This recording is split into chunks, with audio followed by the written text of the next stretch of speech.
The Midnight Trickster town celebrated Halloween like Hollow's End. The tiny valley settlement looked ordinary the rest of the year. Gray sidewalks, crooked fences, a single diner that smelled of maple syrup. But every October it transformed into something out of a dream. Or a nightmare. Pumpkins lined every porch, carved with grins that flickered long after midnight. Orange lights hung from trees like clusters of miniature suns. Even the air tasted of caramel and mischief. Parents wore witch hats while sweeping leaves. Kids rehearsed monster growls on the way to school. And in every window, behind all that laughter, people whispered about the legend. Never open your door after midnight. Never take candy from the pumpkin-headed man. That man was known only as the Midnight Trickster, a figure said to appear once a year when the last candle of the last pumpkin guttered out. Some swore he was a ghost, others a forgotten god of laughter and fear. Whatever he was, he always left something behind, a single golden candy that no one dared to eat twice. Most called it a story for children. Mira DeLune called it an invitation. The dare Mira was 12, small for her age, with a streak of silver hair she swore appeared after a lightning storm. She adored everything spooky, haunted house videos, cemetery walks, ghost stories whispered under blankets. Her best friend Theo was the opposite, all nerves and caution, the kind of boy who checked the closet twice before sleeping. So when Theo dared her to stay out until midnight on Halloween, he never expected her to grin and say, "Deal." They sat on the curb that evening, watching the first round of trick-or-treaters swarm past. Capes flapped, candy bags bulged, someone's Bluetooth speaker blasted, Monster Mash. Hollow's End was alive. Theo nudged her. "You'll chicken out by 11. Mira smirked. "Want to bet your peanut butter cups?" He gasped. "All of them?" "All of them." He extended his hand solemnly. "You're on, Ghost Girl." 11 o'clock. By the time church bells rang 11, the streets were nearly empty. Porch lights flicked off one by one as families retreated inside. Mira and Theo stood beneath the gnarled oak at the edge of Sweetwell Lane. Sweetwell Manor loomed at the end, a three-story ruin with boarded windows and a candy cane weather vane rusted brown. A century ago it had belonged to Harlan Sweetwell, the town's first confectioner. He'd promised to create the sweetest candy ever tasted, but on Halloween night, 1911, he vanished.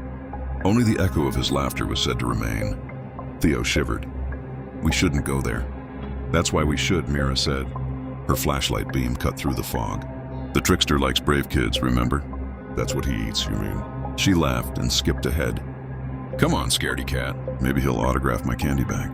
Theo hesitated at the gate, which groaned open as if sighing. Inside, weeds covered the cracked walkway. Mira's flashlight caught faint shapes, pumpkins, hundreds of them, unlit but perfectly carved, each with the same crooked grin. "Creepy decor," Theo muttered. "Authentic," Mira said. The clock strikes 12. They reached the porch just as the town clock began to toll midnight. The air thickened, the fog pressed close. A cold sweetness, like burnt sugar, filled Mira's lungs. The pumpkins all lit at once. Theo yelped and stumbled back. Mira stared, eyes wide, as orange light washed across the yard. From the shadows by the gate, a tall figure stepped forward. He wore a long black coat, stitched with silver thread that shimmered in the firelight. His head was a carved pumpkin, its eyes glowing from within. Each step made the candles in the pumpkins flicker, bowing toward him. "Trick or treat, little ones," he said, voice smooth as melted chocolate but edged with thunder. Theo screamed and bolted. Mira didn't move. Her heart hammered with terror and thrill all at once. "You're him," she whispered. "The Midnight Trickster." The pumpkin grin widened. "And you are the bold one who stayed awake." He produced a piece of candy wrapped in gold foil. "For your courage." She reached for it but hesitated. "What's the trick?" He tilted his head. "Every sweet hides its secret. Taste it, and the night will show you yours." The bell finished its final chime. The fog swallowed him whole, leaving only the candy glimmering in Mira's palm. The first bite Theo returned minutes later, panting. "He's gone?" Mira nodded, still staring at the golden candy. "He gave me this." "Don't eat it," Theo begged. Everyone says a lot." She peeled the wrapper open. The candy smelled of cinnamon and dreams. Theo reached for her hand. "Mira, please." But curiosity won. She placed it on her tongue. Warmth spread through her chest. Sweet, dizzying, endless. The pumpkins around them flared brighter, spinning into gold light and ringing laughter. Then everything vanished. Mira opened her eyes to a landscape that glowed with impossible color. The ground was caramel. Trees dripped with liquid sugar. The sky shimmered pink and gold. It was beautiful and wrong. "Dreams," said a voice behind her, "are only doors." The trickster stood there, tall and radiant, his coat flickering like candlelight. Up close, his presence felt sad, heavy, like someone who had forgotten how to laugh. "Where am I?" she whispered. "My world," he said, "born from sweetness and from fear." They walked across a candy bridge spanning a chocolate river. In the distance, she saw sugar creatures moving. Gingerbread men, lollipop birds, cotton ghosts, all smiling but hollow-eyed. "What are they?" she asked. "Dreamers who stayed too long," he said. "The candy keeps them from fading." "That's not living," she murmured. He turned his glowing eyes toward her. "No, but it's all I have." As they reached a grand candy hall, mirrors shimmered on the walls. In them, Mira saw flashes of Hollow's End. Kids trick-or-treating, parents laughing, Theo waiting under the oak. Each reflection sparkled like a memory wrapped in gold. "Your world feeds mine," the trickster said.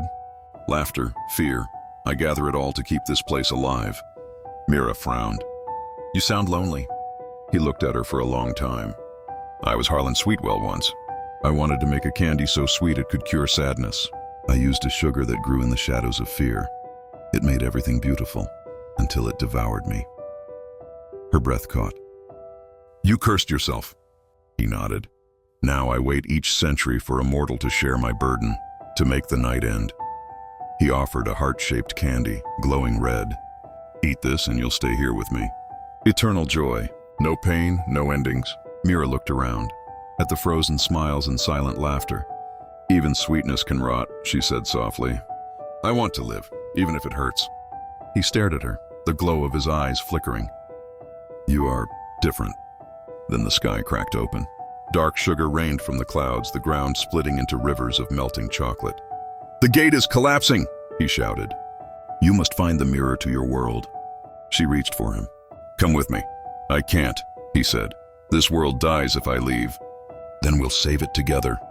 She ran toward the light as everything shattered behind her. The shattered gate, the candy realm crumbled around her. Gingerbread towers collapsed, rivers boiled, and shadows swirled like smoke. In the chaos, Mira saw a mirror hovering midair, cracked but glowing. Through it, she glimpsed Theo, in the real world, crying her name. She turned to the trickster, who stood at the edge of the void, flames dimming. "If you go," he said, "you'll live. If I go, I might vanish." Mira met his gaze, then vanished free. She grabbed his hand and leapt through. Light exploded. Wind screamed. When Mira opened her eyes, she was lying on the street outside Sweetwell Manor. The fog was gone. The pumpkins were cold. Theo was shaking her awake. "Mira, you were gone!" I thought you—" Before she could answer, the trickster appeared beside them, kneeling, his pumpkin head fading to a pale glow. Underneath, his real face flickered through the cracks, weary, gentle, and human again. "You freed me," he whispered. "Fear no longer binds the sweet." He smiled once more. Not the grin of a monster, but the smile of a man who remembered love. Then his body dissolved into gold dust that drifted upward like sparks. One golden candy fell into Mira's hand. Theo blinked. "Was that real?" Mira looked up at the dawn breaking over Hollow's End. It felt real enough. Halloween ended quietly that year. The fog never returned. But something had changed in Hollow's End. The old Sweetwell Manor, once dark and abandoned, now glowed with gentle light. The townspeople said it was being restored by someone anonymous, though at night, children swore they saw Mira's silhouette in the window, reading under pumpkin lanterns. Mira never spoke of the trickster again. But she carried his story inside her like a secret melody. Sometimes, when she unwrapped that last golden candy, she could swear it pulsed with warmth, as if he were still watching, from some gentler corner of the dark. Theo teased her one evening. "Still chasing ghosts?" She smiled. "Not ghosts, just happy endings." And that Halloween, when the town celebrated again, the pumpkins didn't grin with menace, but with warmth. Their candles burned steady, not to ward off fear, but to welcome it. Because Mira had learned something the trickster never could. Sweetness means nothing without a touch of fear, and even darkness deserves a chance to shine. As the night deepened, a soft wind blew through the trees, carrying a faint laugh, warm, grateful, and free. The people of Hollow's End said it was just the wind. Mira knew better. It was the Midnight Trickster, smiling one last time, watching over a world that finally tasted right.